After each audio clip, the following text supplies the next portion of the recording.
Hey guys, this is your favorite casual gamer, here to talk about one of the last generation's greatest narrative experiences that one can get from a video game.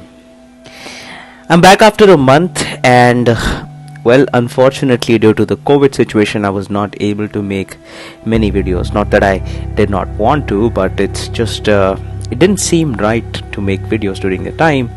But now that things have settled a little bit, they're still pretty bad. I feel like I should be getting back on the game. So, yeah, I'm here to talk about The Last of Us. This game had such a profound impact on the industry, right? It forced all other game companies to have a hard look at their games.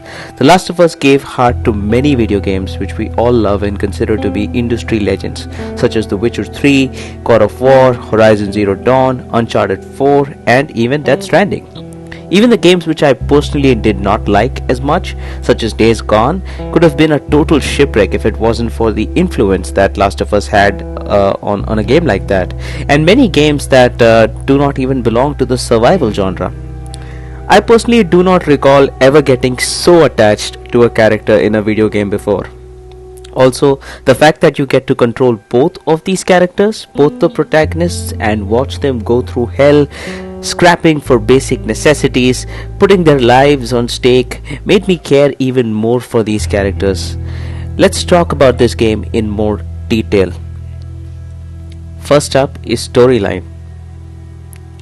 Now, I personally thought that the story of this game was really good, but it was not a revolution in the industry. The stories in video games of the past like Echo, Shadow of the Colossus, GTA 3, GTA San Andreas have all been of Hollywood-like or exceptional quality for its time, and in my opinion they still hold up quite well. However, I personally feel that it was not the story that revolutionized the industry forever, it was the way it was told. The storytelling in Last of Us was just exceptional. At no point in the game did I ever felt like the game was dragging or got annoyed at any of the cutscenes.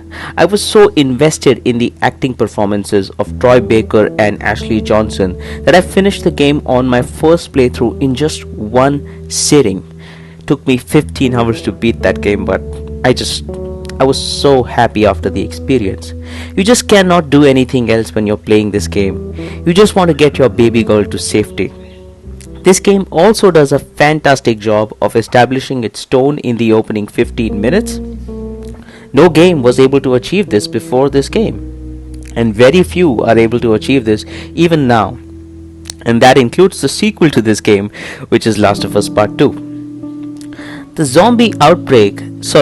infected outbreak sequence, which you play at the beginning of the game, is one of the most intense sequences in any video game I have ever sat through.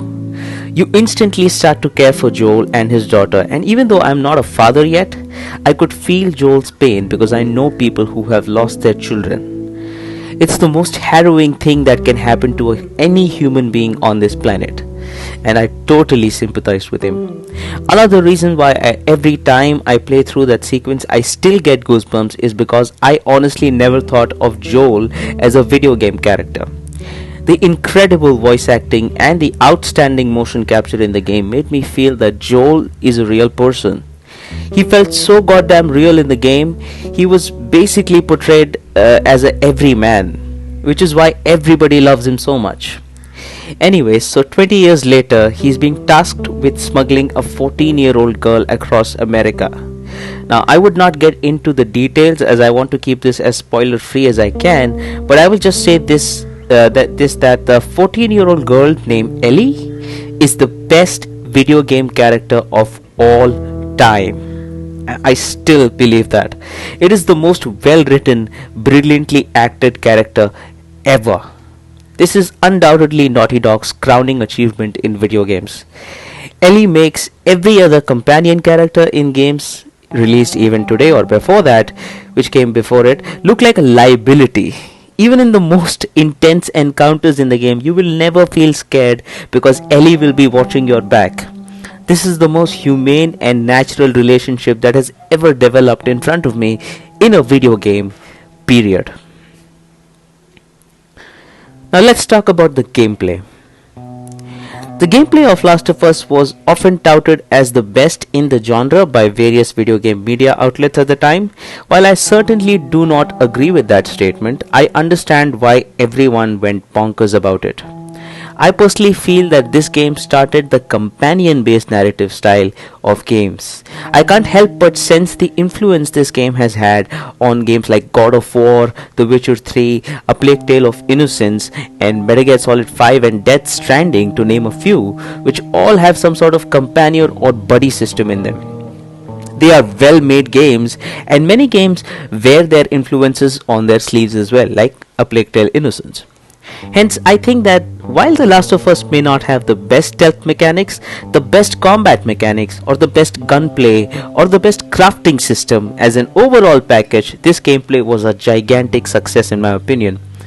I personally feel that for games which are so narrative driven, the best type of gameplay would be when it does not interfere with the main story and it in fact uses the boring exploration as an opportunity to inject meaningful and entertaining conversations in the middle.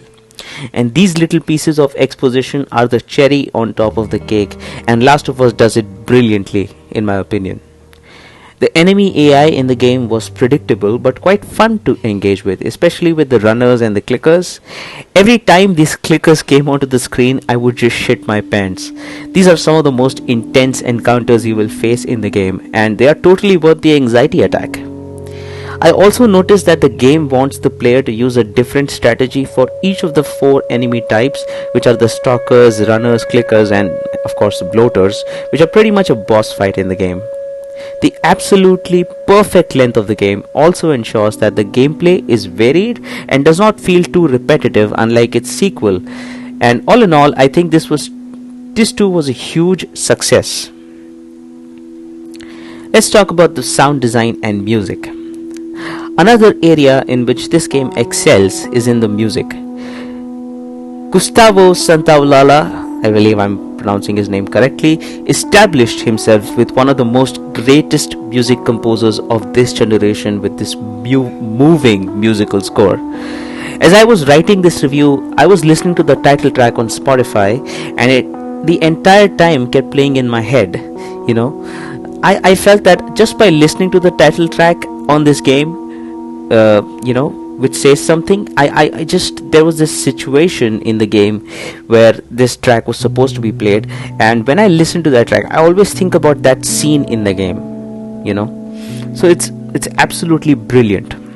While I personally loved the music in the game, I was also in awe of the sound design, especially the horrifyingly creepy sounds which the clickers make when they are about to sense your location.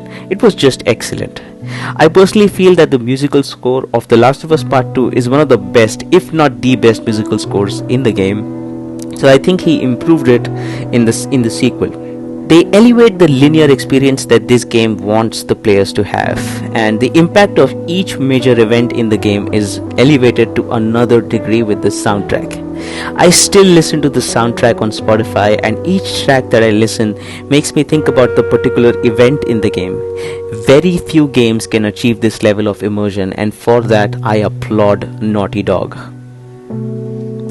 Next up is graphics. Now this is the one section of this review where I don't think I have much to say. Simply put, it was the system seller for the PlayStation 3 and the PlayStation 4 for that matter, as it was undoubtedly the best game on the system when it had launched back in the day.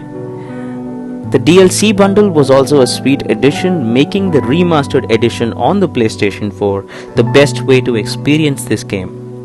The lighting in this game is still some of the very best lighting I have seen in a video game of its time, and the facial animations and character animations were just superb. In conclusion, I think that the game wanted you to think and question the power of love and greater good, and it succeeded in spades in my opinion. This is still the very best narrative game that anybody can play today, and if you still haven't gotten the chance to pick this up, I would highly advise you guys to give this a chance when you have the console. Thank you guys for watching this video. If you stayed around for this long, I really appreciate a comment or a like or a subscribe, and I hope to see you guys next time, maybe more frequently.